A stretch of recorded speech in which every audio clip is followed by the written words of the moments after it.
In a major move that is sending shockwaves through the political and cybersecurity communities, President Donald Trump has taken fresh aim at one of his most vocal critics from his previous term.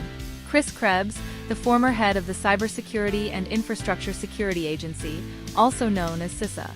Trump has ordered a full federal investigation into Krebs' past government work and has directed that his security clearances, along with those of any employees at his current company, be revoked.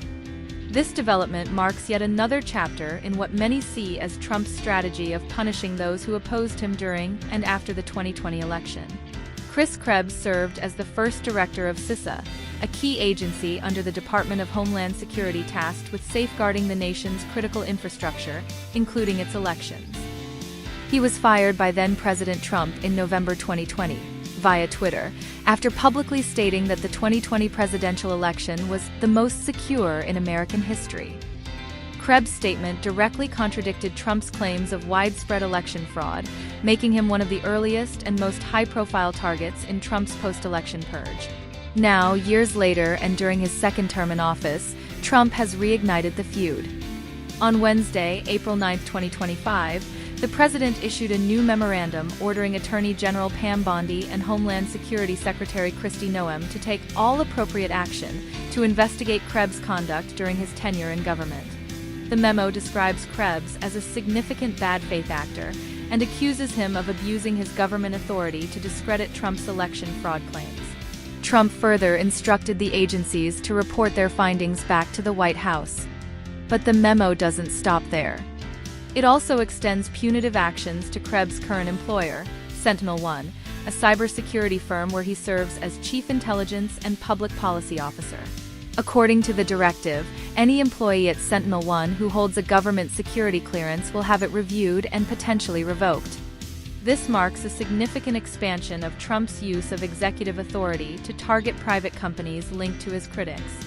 In a public statement, SentinelOne acknowledged the directive and stated that it would fully cooperate with the government's review process.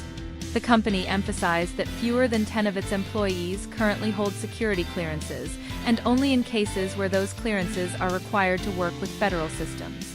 Importantly, SentinelOne expressed confidence that the action would not materially affect its business operations.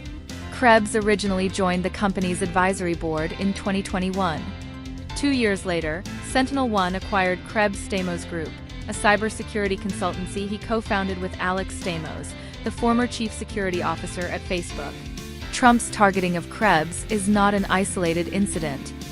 Since resuming office, Trump has aggressively used executive powers to revoke security clearances of individuals and organizations that he perceives as disloyal or oppositional.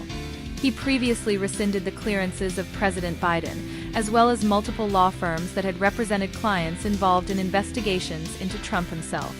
In another high-profile move this week, Trump ordered similar action against Miles Taylor, the former chief of staff at the Department of Homeland Security and the author of the anonymous memoir A Warning, which offered an insider critique of Trump's first term.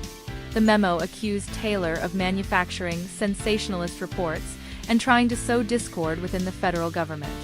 Taylor responded on X, formerly Twitter, by writing, "I said this would happen. Dissent isn't unlawful. It certainly isn't treasonous. America is headed down a dark path. Never has a man so inelegantly proved another man's point." This aggressive use of executive power underscores Trump's strategy during his second term to consolidate authority and punish former officials, critics, and private organizations who crossed him. While some legal experts argue that presidents do have wide discretion over security clearances, others say that using such powers in a vindictive manner could erode the norms of democracy and civil service independence. Chris Krebs, who has since become a respected voice in cybersecurity policy, has not yet responded to the memo publicly. But his past defense of free and fair elections has made him a symbol of resistance against election disinformation and a target for those who continue to question the legitimacy of the 2020 vote. As Trump continues to reshape the government to reflect his vision and punish dissent, critics warn that these moves may set a dangerous precedent for the future of American governance and political discourse. Whether this strategy strengthens his control or triggers greater backlash remains to be seen. We'll continue to follow this story as it develops. If you found this breakdown helpful, be sure to like, share, and subscribe for more in-depth political coverage.